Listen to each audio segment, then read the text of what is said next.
Assalamualaikum warahmatullahi wabarakatuh. Pada pertemuan kali ini, di mata pelajaran PPKN kelas 10, kita akan mempelajari pada bab 1, yaitu nilai-nilai Pancasila dalam kerangka praktik penyelenggaraan pemerintahan negara. Adapun submaterinya, yang pertama, sistem pembagian kekuasaan negara Republik Indonesia. Yang kedua, kedudukan dan fungsi Kementerian Negara Republik Indonesia dan lembaga pemerintahan non-kementerian. Dan yang ketiga, nilai-nilai Pancasila dalam penyelenggaraan pemerintahan negara. Kali ini kita akan mempelajari tentang sistem pembagian kekuasaan negara Republik Indonesia. Adapun tujuan pembelajarannya yaitu yang pertama, peserta didik dapat menjelaskan konsep pembagian kekuasaan negara. Yang kedua, peserta didik dapat mengklasifikasikan macam-macam kekuasaan negara. Yang ketiga, peserta didik dapat menganalisis sistem pembagian kekuasaan negara Republik Indonesia secara horizontal dan vertikal. Dan yang keempat, itu peserta didik dapat menjelaskan tugas dan wewenang lembaga negara Republik Indonesia. Langsung saja, yang pertama, apa itu kekuasaan? Secara sederhana, kekuasaan dapat diartikan sebagai kemampuan seseorang untuk mempengaruhi orang lain supaya melakukan tindakan-tindakan yang dikehendaki atau diperintahkannya. Lalu, apa contohnya? Sebagai contoh, ketika kalian sedang menonton televisi, tiba-tiba orang tua kalian menyuruh untuk belajar, kemudian kalian mematikan televisi dan masuk ke kamar untuk belajar. Nah, itu merupakan salah satu contoh kekuasaan orang tua terhadap anak. Nah, itu contoh kecilnya ya. Kemudian, apa saja kekuasaan negara? Nah, kekuasaan negara itu banyak macamnya. Ada menurut beberapa ahli. Yang pertama, itu menurut John Locke, ada kekuasaan legislatif, yaitu kekuasaan untuk membuat atau membentuk undang-undang. Yang kedua, itu kekuasaan eksekutif, yaitu kekuasaan untuk melaksanakan undang-undang, termasuk kekuasaan untuk mengadili setiap pelanggaran terhadap undang-undang. Yang ketiga, itu ada kekuasaan federatif, yaitu kekuasaan untuk melaksanakan hubungan luar negeri.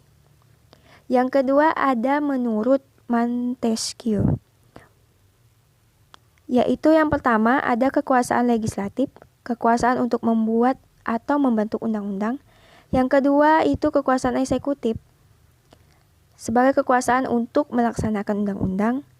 Dan yang ketiga ini berbeda dari menurut John Locke tadi, yaitu kekuasaan yudikatif, yaitu kekuasaan untuk mempertahankan undang-undang, termasuk kekuasaan untuk mengadili setiap pelanggaran terhadap undang-undang. Nah, pendapat Montesquieu ini menyempurnakan pendapat dari John Locke dari ketiga kekuasaan negara tersebut, sehingga disebutlah dengan teori trias politica. Nah, selanjutnya kita akan mempelajari tentang konsep pembagian kekuasaan di Indonesia.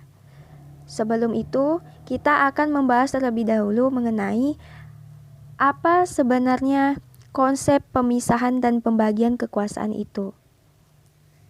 Menurut Kusnardi dan Ibrahim, pemisahan kekuasaan berarti kekuasaan negara itu terpisah-pisah dalam beberapa bagian, baik mengenai organ maupun fungsinya. Jadi, lembaga legislatif, eksekutif, dan yudikatif itu merupakan lembaga yang terpisah satu sama lainnya, berdiri sendiri tanpa memerlukan koordinasi dan kerjasama.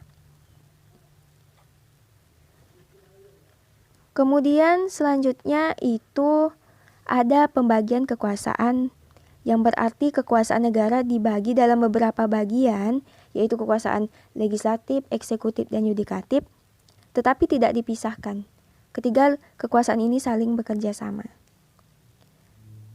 Berikutnya pembagian kekuasaan Indonesia itu yang pertama pembagian kekuasaan secara horizontal, ada kekuasaan konstitutif yaitu MPR sebagai kekuasaan untuk mengubah dan menetapkan undang-undang dasar. Yang selanjutnya ada kekuasaan eksekutif, ada presiden dan wakil presiden dan kementerian negara sebagai kekuasaan untuk menjalankan undang-undang dan penyelenggaraan pemerintahan negara. Yang ketiga adalah kekuasaan legislatif yaitu DPR sebagai kekuasaan untuk membentuk undang-undang. Kemudian berikutnya kekuasaan yudikatif ada Mahkamah Agung, Mahkamah Konstitusi, dan Komisi Yudisial sebagai kekuasaan untuk menegakkan hukum dan keadilan. Selanjutnya adalah kekuasaan eksaminatif atau inspektif. Ada Badan Pemeriksaan Keuangan Negara, yaitu sebagai kekuasaan untuk menyelenggarakan pemeriksaan dan pengelolaan tentang keuangan negara. Kemudian ada kekuasaan moneter, yaitu dipegang oleh Bank Indonesia selaku bank sentral di Indonesia.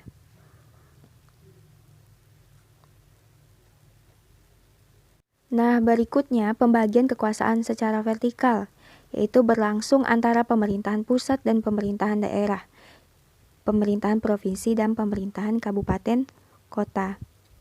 Kemudian hubungan antara pemerintahan provinsi dan pemerintahan kabupaten kota terjalin dengan koordinasi, pembinaan, dan pengawasan oleh pemerintahan pusat dalam bidang administrasi dan kewilayahan. Baiklah, demikian materi pada pertemuan kali ini. Semoga bermanfaat dan jangan lupa untuk mempelajari materi berikutnya. Saya akhiri. Wassalamualaikum warahmatullahi wabarakatuh.